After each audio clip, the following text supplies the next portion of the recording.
As has been talked about with respect to physiography of India, that there can be 4 divisions, there can be 5 divisions of it, comprising of the peninsula, one. Second is the Himalayan region.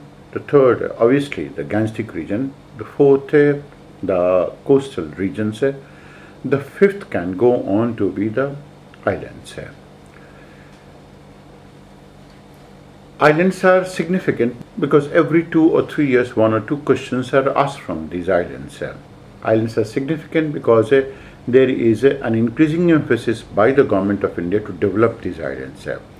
Islands are significant because of the intrusion of the Chinese into Indian Ocean. Islands are significant because China has acquired the capability to control all of these Indian islands. Islands are significant because India is mulling over this idea how to develop these islands. What are the type of paradigms that India can go to develop for the purpose of taking these islands a bit forward. Islands are significant because islands are of many types in India. Islands are significant all in all because islands will keep on being in news for one or the other regions. That is the significance of islands. There are many types of islands occurring around the mainland. Depositional islands, extension of land, deltaic islands, coral islands, volcanic islands, and even man-made islands. The deltaic islands have been found by the outward building of the delta by near-shore deposition of river-borne sediments aided by wave deposition, meaning that islands that are going to be found near to the delta have been built by 2 factors, that is the amount of sediments that have been carried out into the sea and how much has been the onslaught of the wave deposition towards it. There are few islands off the east coast, all of which have depositional features, that is on the mouth of the Dhamra river, north of Mahanadi Delta, on the mouth of the Chilika Lake, and numerous islands on the mouth of the Ganges. In contrast, practically all along the west coast are numerous small islands, generally rocky, reflecting the lithology of the nearby shore. In the Kambat area on the estuary of the Narmada occur some depositional islands, the largest of which is a 16-kilometer long island known as Aliabet. Off the southern coast of Saurashtra, there are 2 prominent islands, one of which is Diu. That's one. The small islands in the Gulf of Kutch are the extension of the Deccan basalt. Most of the islands in the run of Kutch are small and rocky, but the larger ones are the Pancham, Khadid, and the Bela Islands. The 2 major islands of Mumbai on the west and Sriharikota on the east have now gone on to become part of the mainland.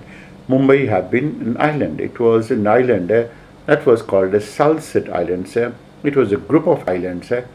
Now no one can ever go on to know that it was an island at all, and same is the case with Sriharikota as well. The Pembam Islands and the Mannar are the remnants of an ancient land link and are now connected by Adams Bridge. This is always going to be significant because the BJP government and some of these Hindu fanatics will always keep on saying that it is a God's gift and it is something that has been made by heavenly bodies and so on. We are not talking about we are not questioning the faith of it, but then logic has its own ground. Faith, of course, can go to turn a stone into a deity also.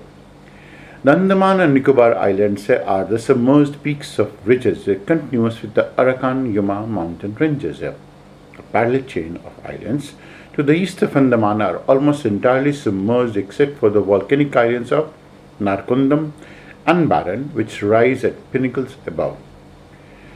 Barren Island is the only active volcano in India. The Lakshadweep, which literally means 1 lakh islands, are widely scattered in the Arabian Sea 200 to 250 km off the coast of Malabar. There are 2 subgroups. The islands north of 11th parallel are collectively known as the Mini Divi Islands, which includes Amini, Mitra, Chitlat, Kadamat, Keltan, and a few tiny atolls, while those occurring south of it are Karavatti, Cherian, Androth, Piti, Agati, Kalpeni, and several small islands together designated as a Kannanur Islands. Now, not all of those islands that we named it are required to be memorized by a candidate. And of course, they're not so significant from the examination perspective. We took these names only for the purpose of continuation of the topics and to let them know, to let the students know that they are existing in more than one form.